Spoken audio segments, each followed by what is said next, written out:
ಈಗ ಅಂತಾರಾಜ್ಯ ನಮ್ಮ ಏನು ವಲಸೆ ಕಾರ್ಮಿಕರು ಏನು ನಮಗೆ ಈ ಕಾಫಿ ಸೀಸನ್ ಬಂತು ಅಂದ್ರೆ ಬೇರೆ ರಾಜ್ಯಗಳಿಂದ ಈ ಕಡೆಗೆ ಬಂದು ಅಥವಾ ಬೇರೆ ಜಿಲ್ಲೆಗಳಿಂದ ಬಂದಂತಹ ನಮ್ಮ ಅವ್ರದ್ದು ಹಿನ್ನೆಲೆ ಏನು ಯಾರು ಏನು ಅಂತ ಗೊತ್ತಿರೋದಿಲ್ಲ.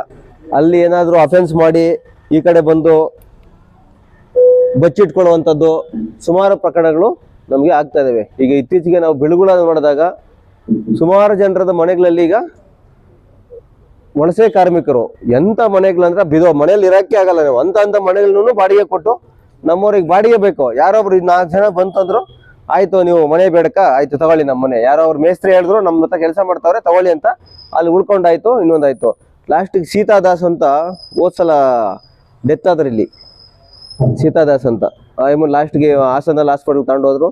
ಅವ್ರು ಮನೆ ಓನರ್ ವಿಚಾರಿಸಿದ್ರೆ ಅವ್ರು ದುಬೈಲಿದ್ದಾರೆ.